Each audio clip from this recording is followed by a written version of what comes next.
Assalamualaikum warahmatullahi wabarakatuh. Selamat siang, salam sejahtera bagi kita sekalian.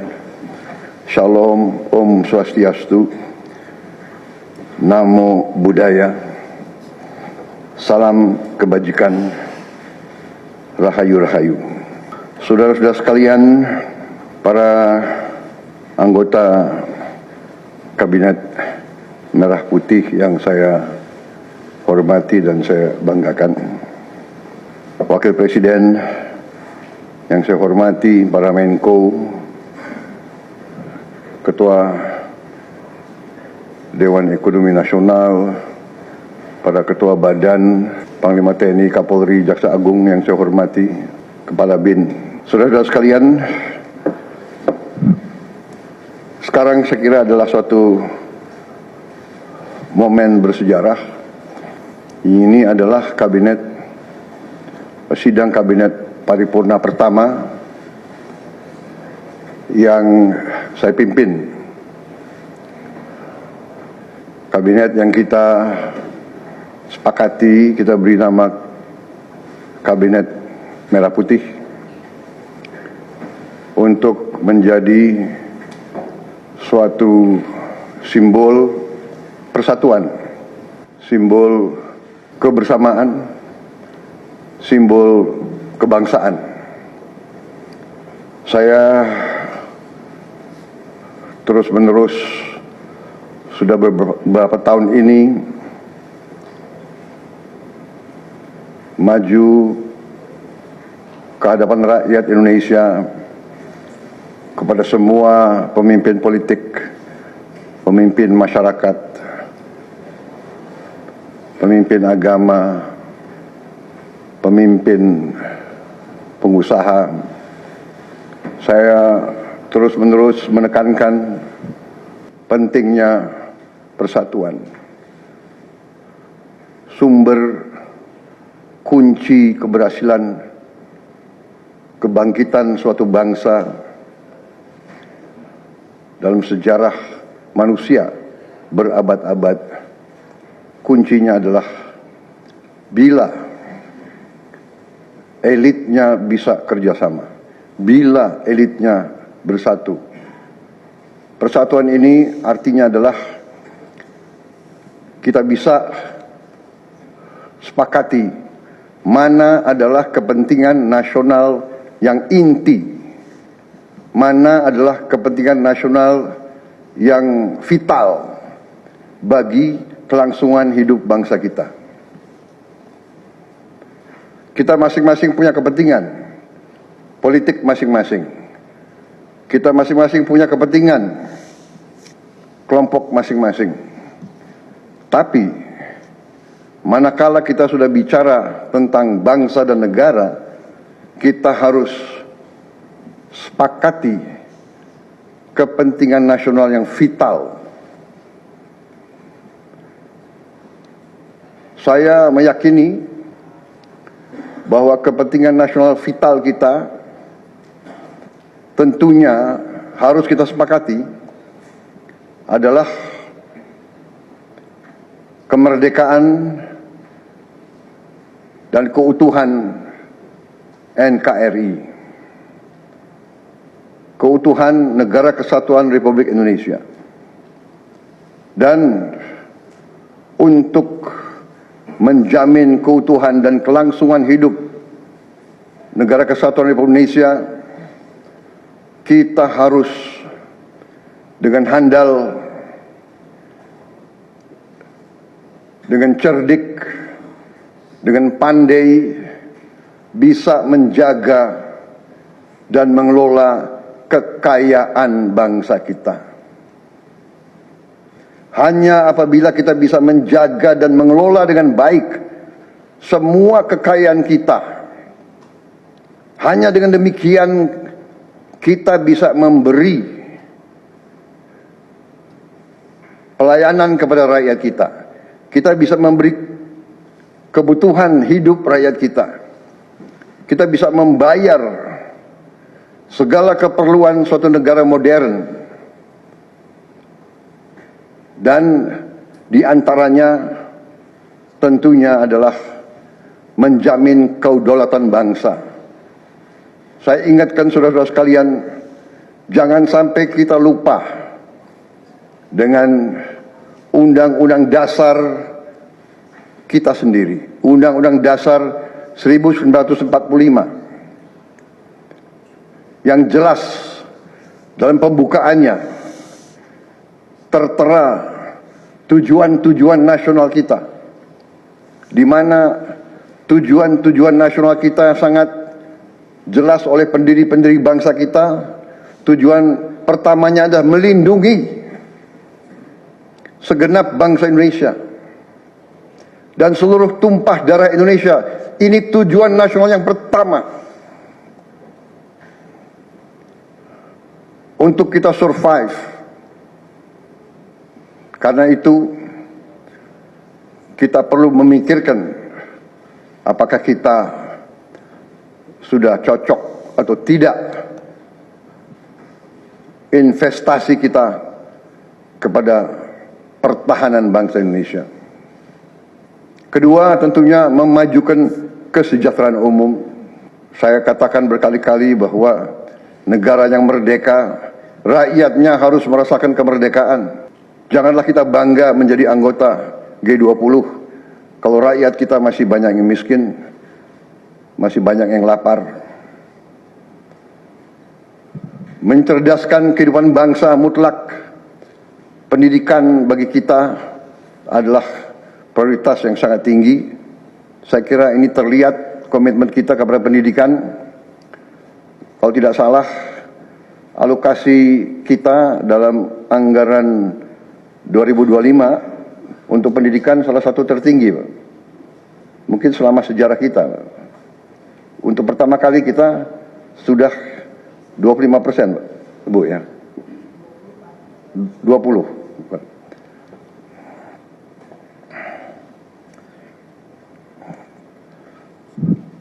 Jadi masalah pendidikan sangat utama. Ya tentunya tujuan nasional keempat kita juga hadir dalam pergolakan ataupun interaksi dunia, di mana kita harus selalu membela kemerdekaan bangsa-bangsa. Dan karena itu, mau tidak mau Indonesia harus kuat. Saudara-saudara sekalian, dalam hal ini semua, ada beberapa penekanan dari saya. Saya paham bahwa kita baru dilantik, saya saja baru 3 hari. Saudara-saudara baru 2 hari dilantik. Dan saudara-saudara, saya persilahkan secepat mungkin, terutama bagi menteri-menteri yang baru, silahkan konsolidasi sendiri, mengatur sendiri secepat mungkin administrasi saudara dan tim saudara di kementerian dan badan masing-masing. Penyusunan tim sangat penting.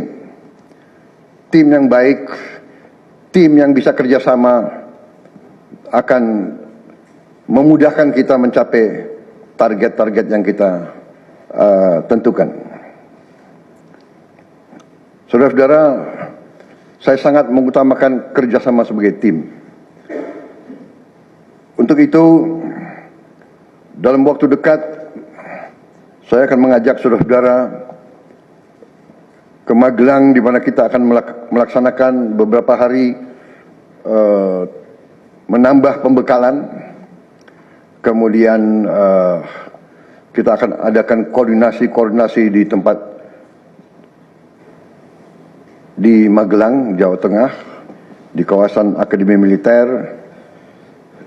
Hal itu saya nilai akan membawa banyak manfaat, karena sesungguhnya lahirnya Republik kita memang proklamasi di Jakarta, tetapi ujian proklamasi berada di daerah-daerah di mana pejuang-pejuang kita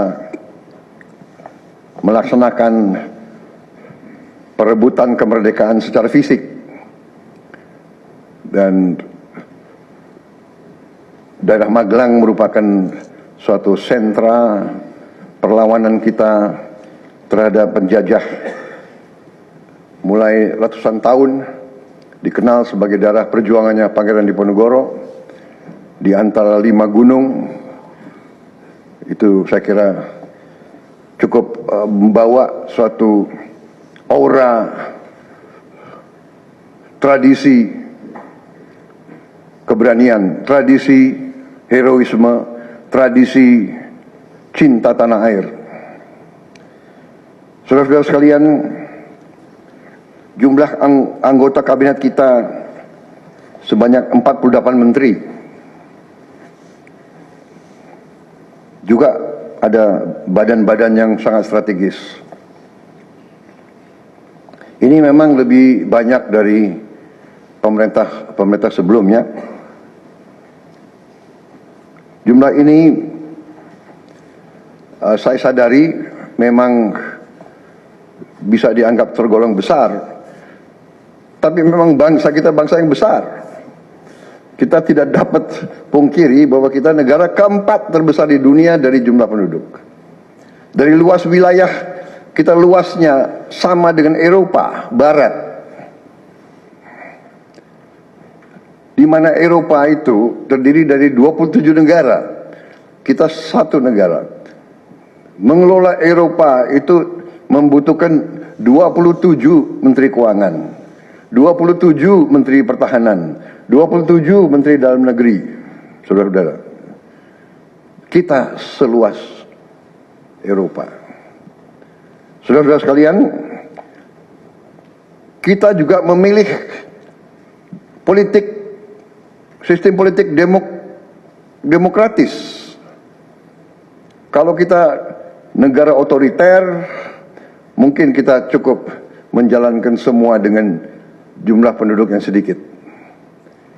Jadi saudara-saudara, ini tidak masalah. Yang penting kita bekerja dengan efisien. Yang penting kita tidak bekerja dengan seenaknya. Saya minta Menteri Keuangan, saya minta semua Menko, saya minta semua menteri telusuri lagi alokasi APBN. Pelajari lagi DIPA, pelajari lagi. Saya minta detail. Kegiatan-kegiatan yang terlalu seremonial, terlalu banyak seminar, terlalu banyak sarasehan, terlalu banyak konferensi, terlalu banyak perjalanan luar negeri, mohon dikurangi. Kita harus memberi contoh. Fokus kita adalah pembangunan ekonomi, kesejahteraan rakyat ke dalam. Jangan mengada-ada. Studi banding, belajar pramuka ke negara lain, ya. Saya minta efisien. Saudara-saudara, kalau saudara perhatikan dalam pemerintahan yang saya bentuk, saya perkuat kepala staf kepresidenan. Saya perkuat itu. Saya ada tambah lagi Badan Pengendalian Pembangunan dan Investigasi Khusus.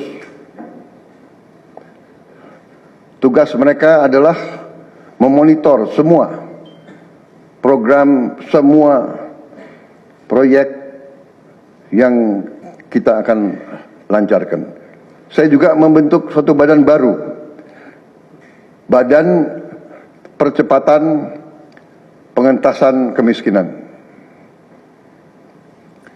Badan ini akan mempelajari, akan mengikuti semua program-program perlindungan sosial, semua program-program bantuan ke bagian golongan rakyat yang masih perlu bantuan, intervensi. Bukan saya ingin mencampuri pekerjaannya kementerian-kementerian, tidak. Tapi saya ingin membantu. Di mana ada bottleneck, di mana ada kesulitan, segera kita atasi.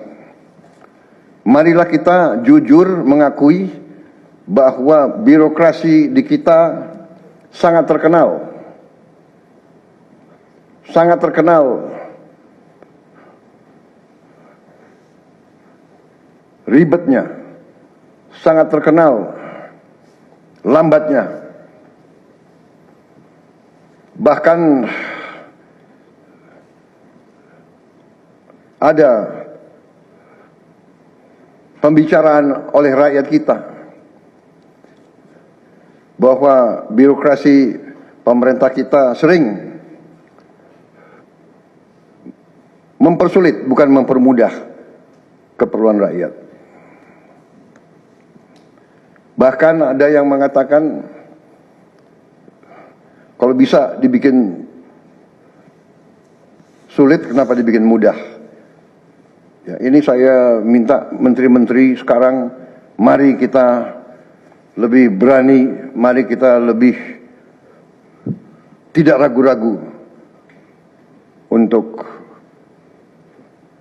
memberi pelayanan yang terbaik kepada rakyat kita. Jangan ragu-ragu, kalau saudara tidak puas dengan pejabat-pejabat di bawah Anda, laporkan, segera kita ganti. Begitu banyak orang yang mau mengabdi. Tidak ada orang di sini yang kebal, yang tidak patuh, tidak bekerja keras untuk bangsa dan negara dan rakyat. Saudara, saya beri wewenang, copot segera. Suruh tinggal di rumah aja, daripada bikin susah kita. Saudara-saudara sekalian, saya kira dalam waktu dekat saudara-saudara akan segera menyiapkan program kerja saudara masing-masing. Saya beri kesempatan segera, dan sewaktu-waktu terus saya akan panggil koordinasi. Tadi pagi sebelum sidang kabinet saya sudah koordinasi sama beberapa menteri, dengan Jaksa Agung, dengan BPKP, dan besok pun kita akan lanjutkan. Ada beberapa pengarahan dari saya, Menteri Bappenas, pastikan semua program dan kegiatan di semua kementerian lembaga mempunyai kontribusi yang signifikan, terukur, dan saling bersinergi. Pelajari kembali semua proyek. Jangan ada proyek yang mercusuar.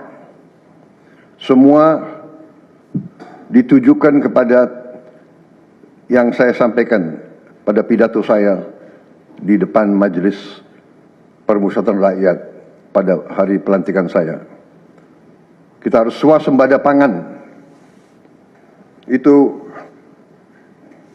prioritas dasar karena situasi global. Perang besar bisa pecah setiap saat. Kita harus jamin kemampuan kita memberi makan rakyat kita sendiri. Swasembada energi mutlak. Kita bersyukur kita punya sumber alam yang sangat besar. Kita sekarang tidak boleh ragu-ragu memanfaatkannya sebaik-baiknya. Hilirisasi kunci daripada kemakmuran. Karena itu saya minta menteri-menteri terkait, Menteri Investasi, Hilirisasi, Menteri Bappenas, Menteri ESDM, dengan beberapa menteri lain dibantu oleh tentu Menko Perekonomian dan Ketua Dewan Ekonomi Nasional, saya minta segera inventarisir proyek-proyek penting dalam program hilirisasi kita.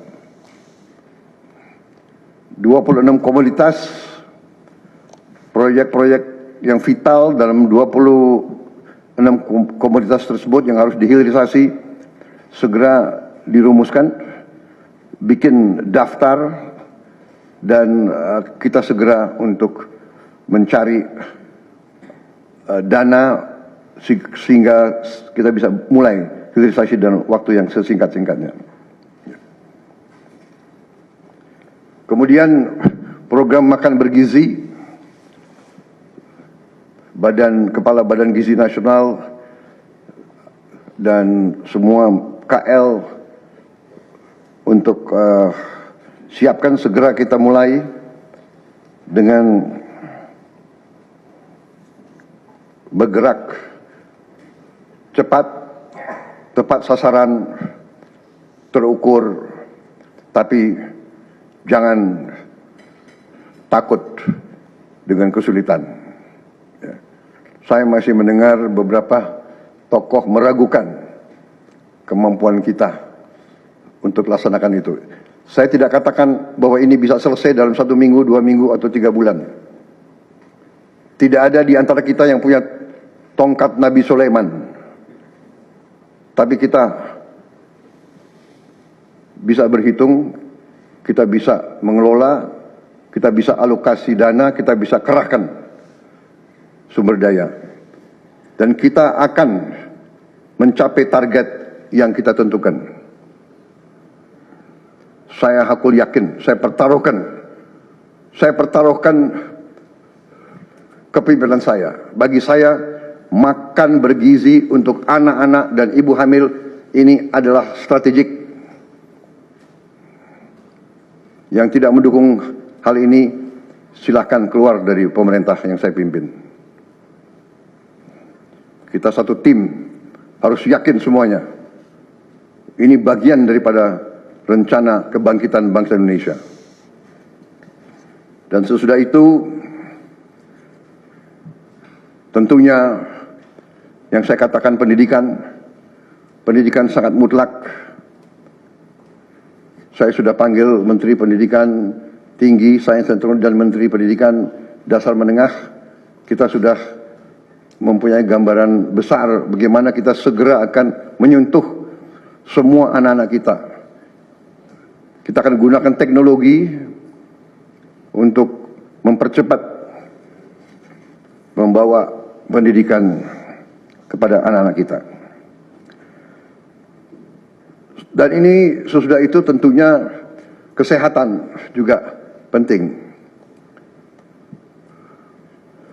Demokratisasi yang paling cepat, yang paling dirasakan oleh rakyat adalah pendidikan dan kesehatan. Kalau kita bisa memberi pendidikan yang terbaik untuk anak-anak kita, kesehatan yang memadai untuk seluruh rakyat kita, itu adalah demokrasi yang sebenarnya. Saudara-saudara, Menteri Kesehatan teruskan reformasi kesehatan, atasi kekurangan dokter dan tenaga kesehatan. Kita punya program khusus, nanti kita bahas tersendiri. Ini semua harus ditopang oleh pertahanan yang kuat, penegakan hukum yang tidak ragu-ragu. Saya minta Jaksa Agung, Kapolri, BPKP, Badan Intelijen Negara fokus ancaman yang berat bagi kita, judi online, narkoba, penyelundupan, penyelewengan, korupsi, kebocoran. Hanya dengan penegakan hukum yang tegas